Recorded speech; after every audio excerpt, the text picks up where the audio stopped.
Ayos ah.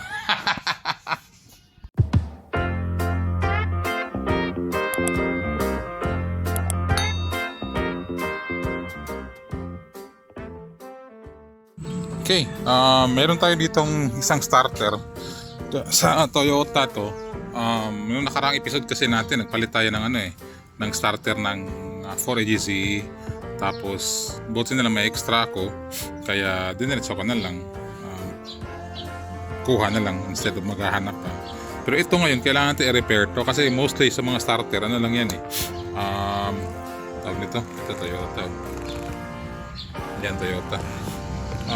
Mga starter kasi kadalasan yan carbon brush eh. So sa episode natin ngayon, check natin, gawa tayo kung paano magpalit ng carbon brush ng starter para balik okay na naman siya, pwede mong gamitin. Sayang naman itapon eh, na pwede naman ma-repair, di ba? Okay, sige.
Yun.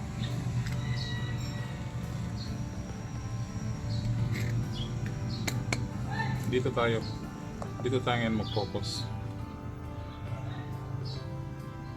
Medyo marumi oh. Marumi no.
Okay, nakakuha tayo ng sample kanina. Ito na siya. Pwede naman ito, isang piraso lang pinutol natin. Yung pinutol. Tapos ito yung dadalhin natin sa auto supply para sample natin para sa carbon brush. Pwede na to. Kahit medyo pudpud na oh. Pwede na yan. Importante yung niya. May sukat pa rin ba? Let's go!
Need kasi natin ng soldering iron kaya lumapit tayo sa tropa, kay Doc Real. After ng solda nito, kasi kailangan to soldahin, i-assemble na natin tapos yun na, tapos na yung repair natin. Hanggang dito na lang tayo mga tol. Naway nakatulong tong episode na to sa inyo, sa mga future starter carbon brush replacement sa inyo. Hanggang sa muli, sayonara!